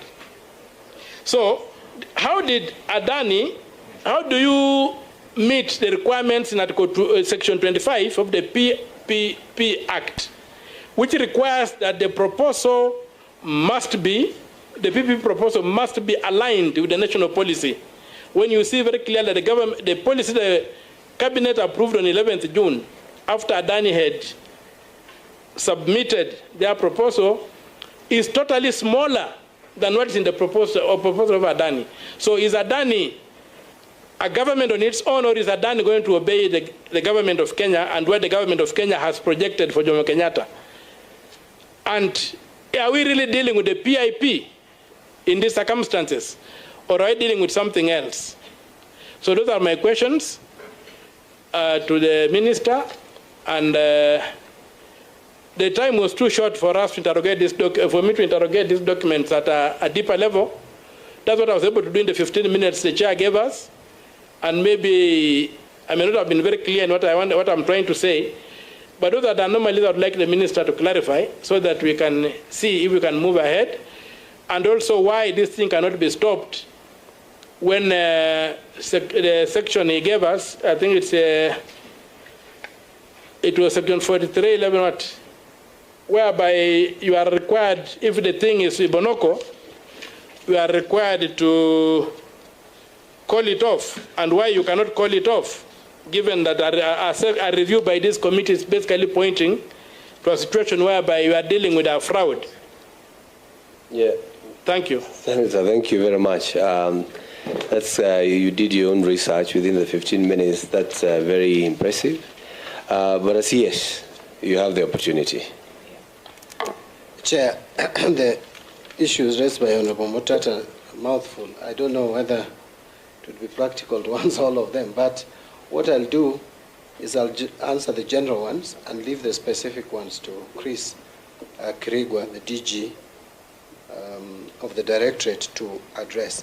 Let me start by addressing, and I understand the frustration of members, Chair.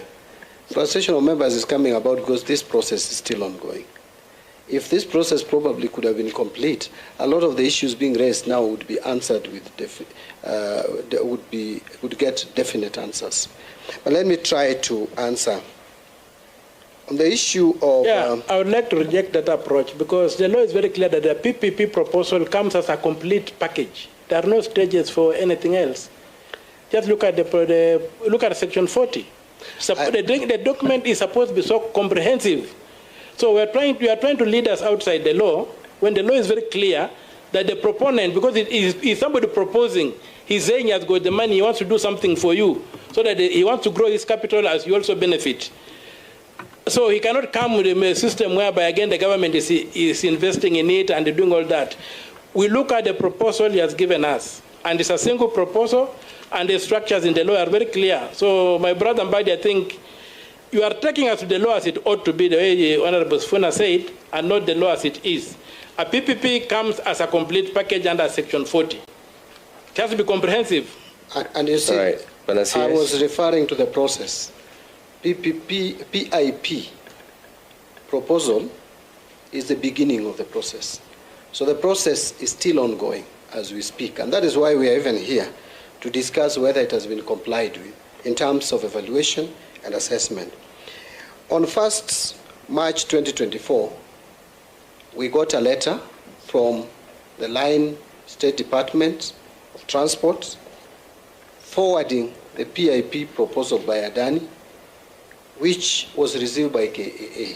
That proposal is dated March.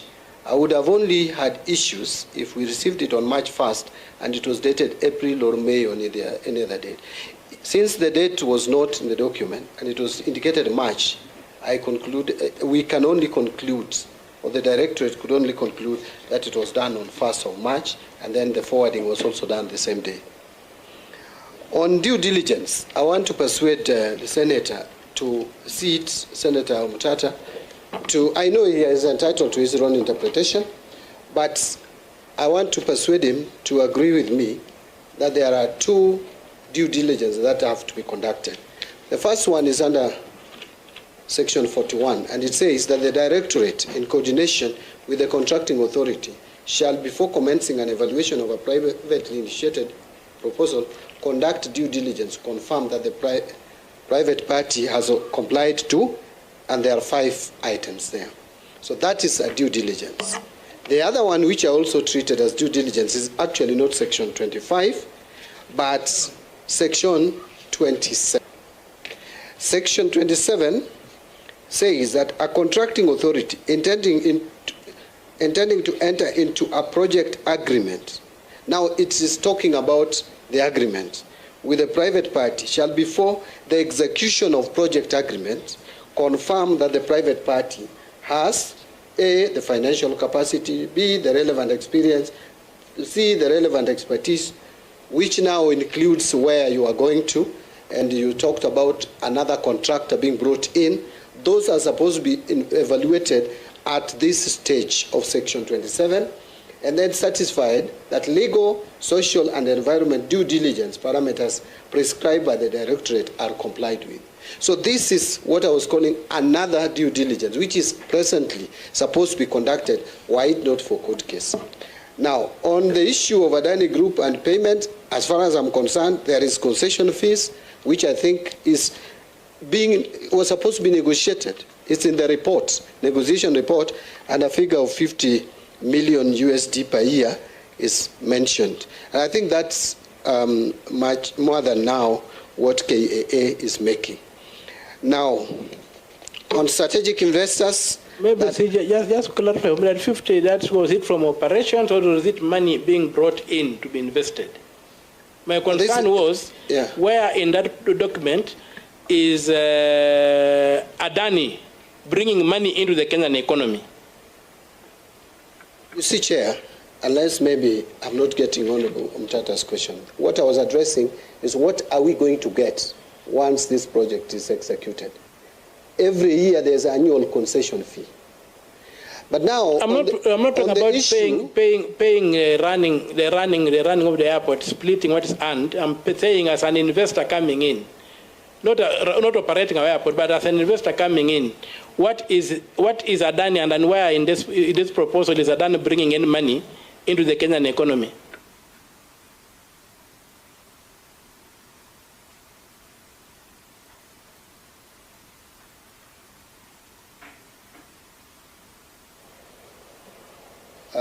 Mr. Chairman, and I will allow Chris to now take the rest of the questions. What is the equity component that Adani is bringing? 300 million USD. What is the loan component? 700 million USD. So those are the figures that I have. Now, I would allow, because there are some specific issues that were brought out by Senator Mutata, I want Chris Krieger just quickly, I know there are too many, but just quickly run through the issues. And by the way, Chair, I just wanted to mention for record that I took this issue very seriously. That's why I compiled heaps of documents which you are to ask for 20 minutes to understand or read and my best. So, yeah, that we didn't take this was seriously, I think it's not right, it's not correct. Okay, well noted. Banadiji. Thank you, Chair, and thank you, CS. I'll flow along. Yes, the CS has indicated the equity component on this transaction was 300 million from Adani, and they were coming in with a debt component, which is on their balance sheet, not on Kenya government balance sheet, on the transaction. In the various phases of the transaction, we are also going to invest further through internal generated cash flows. Allow me, Chair, to tie in something else about the 18% with this money. What Adani was supposed to collect, if this transaction was to conclude, is on the $300 million equity. They were only going to get, initially they requested for 18%. That was negotiated downwards to 16% on the transaction. Anything above that, the debt portion was going to be charged like to like to the users of the facility. So they were not going to make anything above that. And the 18% that they initially asked for was not going to last over and above the concession period. It was only going to be there for the 30 years, and immediately the concession is completed, they exit. They have no further carry on after the concession. Mr. DG, the document is paginated. Can you point me to the page where that equity is and where those figures are in the proposal?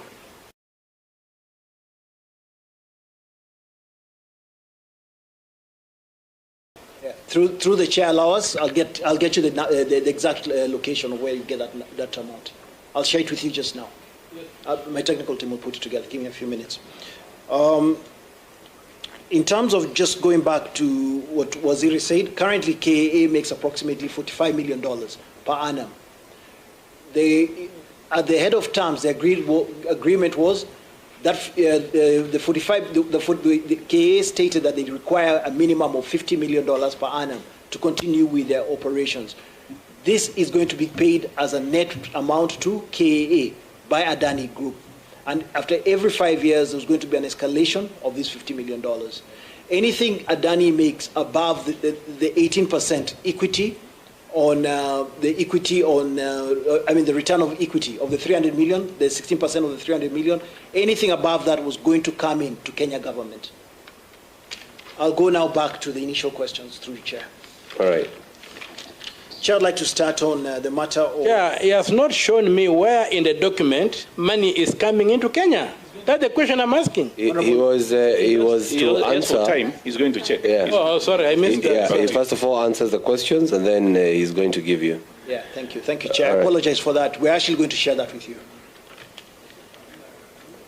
Chair, there were a couple of questions about the due diligence, about the Hindenburg report and the Swiss authorities' outcome. The Swiss report came out on 13th of September, which was just last week. Yeah, we did see the report. However, the process has been halted due to the court process. So the process, we're not doing any further due diligence as we speak, as Waziri had indicated. Yes, we saw the Hindenburg report. However, the Hindenburg report, the further due diligence was going to capture any findings which were going to either allow us to proceed or stop the transaction. So that due diligence was going to be taken care of in the detailed due diligence that CS has touched on. I'll say CS has touched on heavily on the staff. I don't think I need to touch on that. I've touched on the 16% and the 30-year. Konza, the Konza airport development, Chair, I do confirm we have not seen and we're not in sight of that.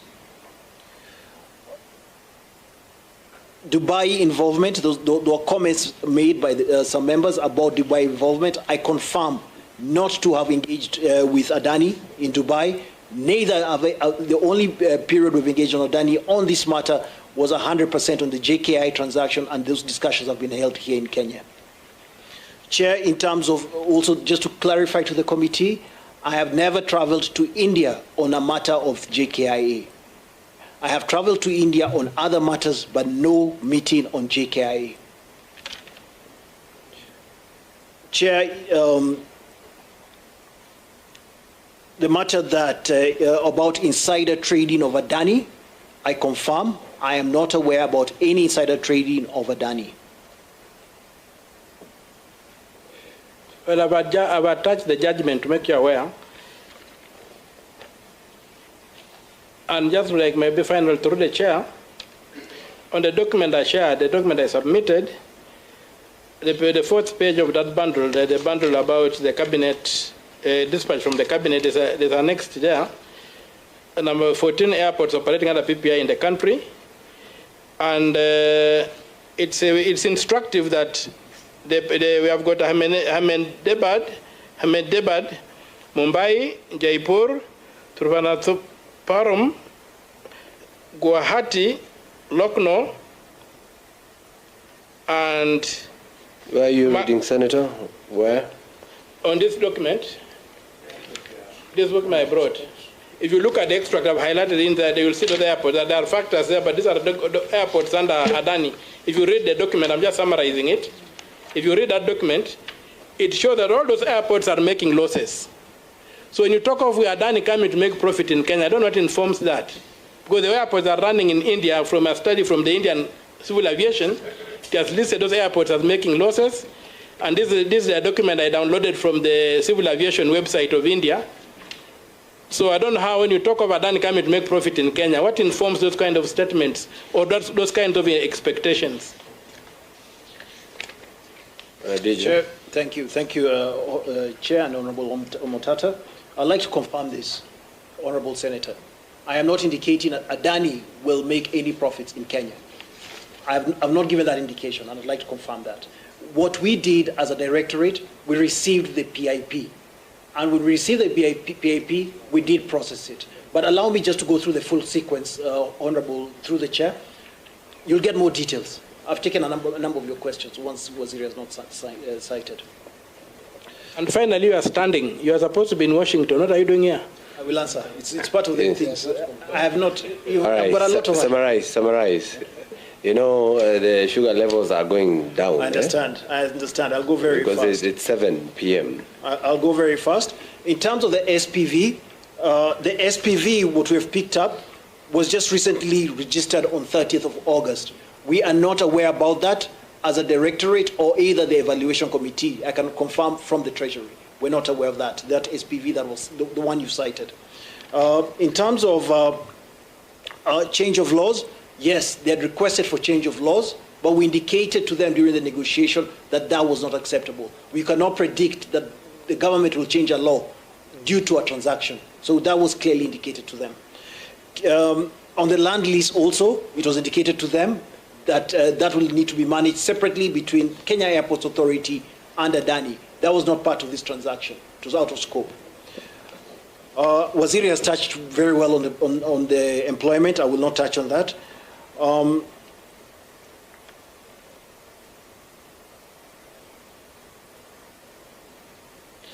In terms of the legal provisions about PIP and competitive, certainly, I will make this statement.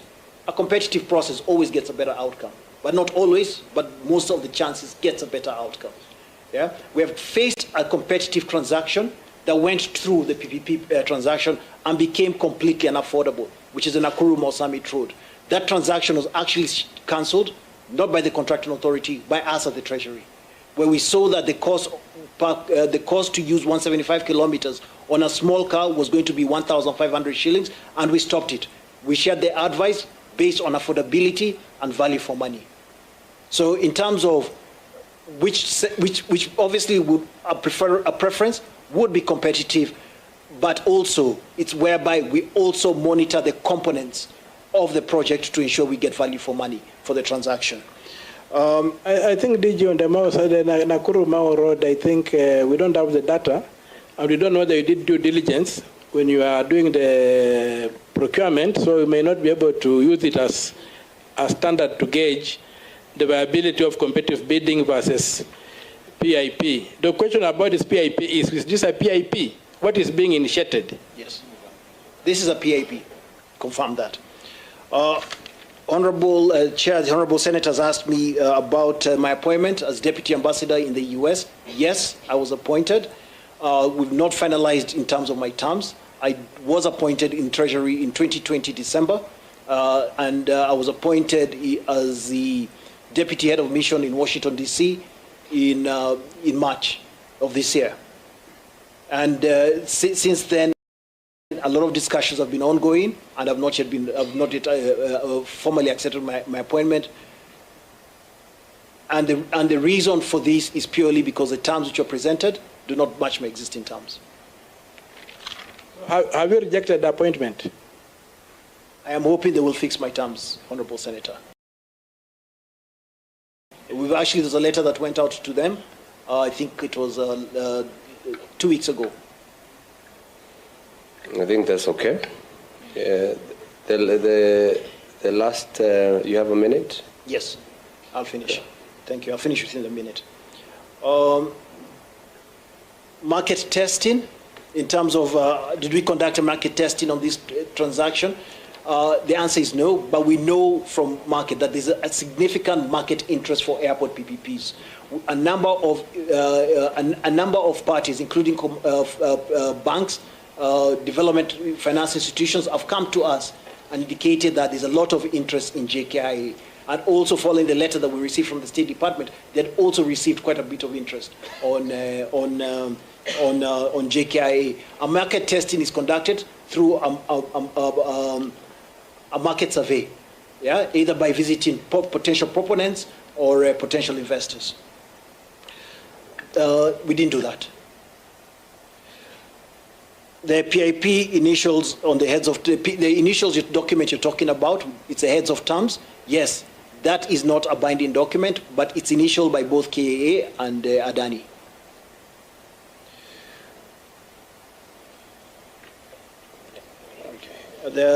I think I'm on the last one.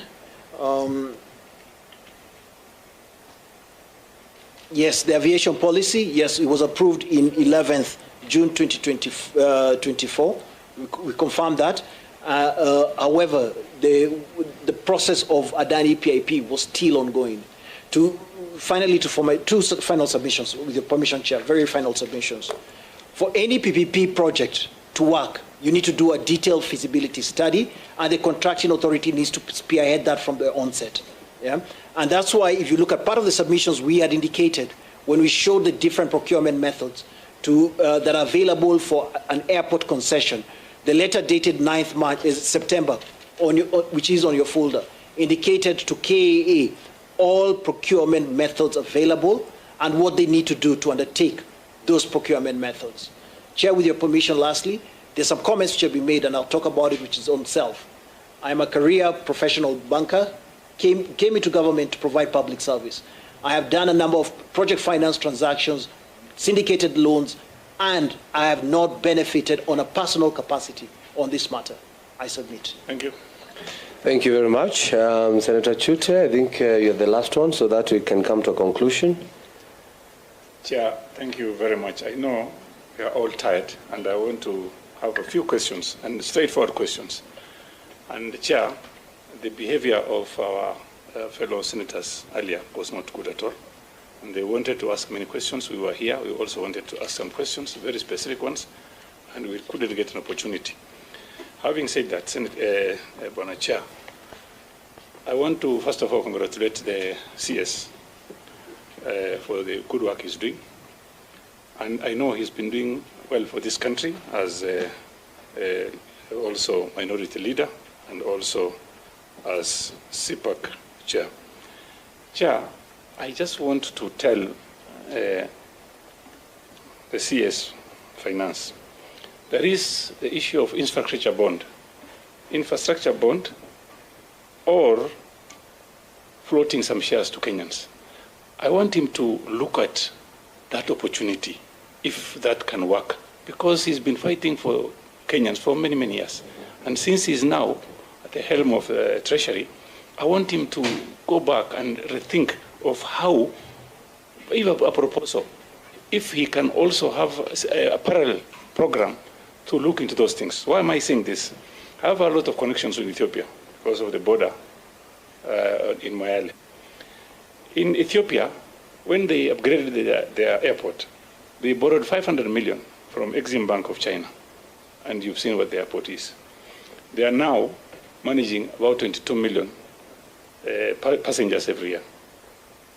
And again, they've now started a program for about 45 kilometers from Bole airport to host 100 million capacity a year. And that will cost them $6 billion US. And they are looking for funds. I know our Treasury CS can talk to his counterpart there and ask him, how did they manage to borrow money? And if I may add, there is Gilgibe Dam, huge dam. The government there sold some shares, even to Kenyans, Ethiopians and even Kenyans, and they've almost completed the dam. And that, if that can be managed, let him start a parallel program. The other issue, Chair, there is the issue of ALG. There was a transaction, that is a transactional advisor. They were procured in 2022. I don't know if the CS is aware. If you're not aware, you can check. They did some work on JKIA, on the request of the Treasury. And again, KIA also, or JKIA also, procured the same group. I want to know from the CS if they were procured under what circumstances. Is it a competitive bidding, or what process was used? And on the same issue, this contract is supposed to take how long? The same contract, both for the Treasury and JKIA, and terms of reference. And on the ALG also, I would want our friend Chris to tell us. They withdrew on 17th of July. Why did they withdraw? And if there are any correspondences on why they withdrew. The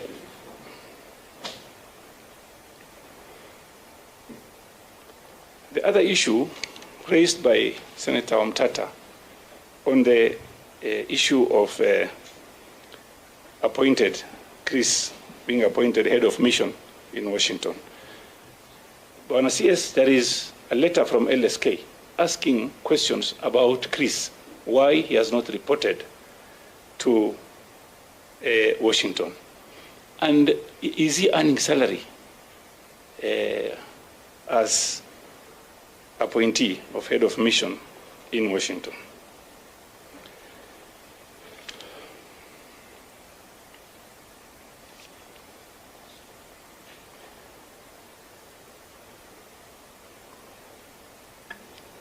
You're done? No, just one.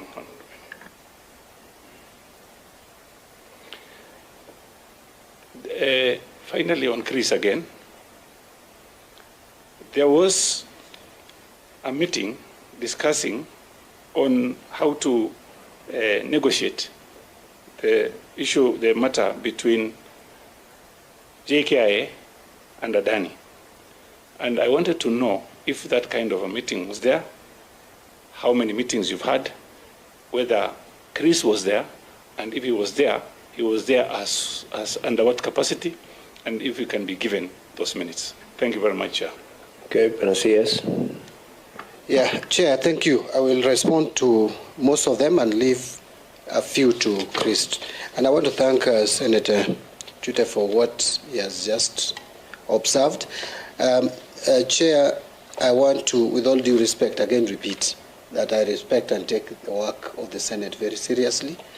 Probably, maybe my absence in the Senate last week gave a wrong impression, but that one, when I appear before this plenary, I will be able to explain. Maybe my former colleagues thought that that was out of not regarding the work of the Senate seriously, and probably interfered a bit with this meeting to some extent, but I will explain that when I come before the plenary. I want to just respond to a few issues. Number one is the senators clearly stated that if we could consider and maybe work on issuance of infrastructure bond, which is a very good method of financing or getting funds to finance our infrastructure. Unfortunately, Chair, where we are, the fiscal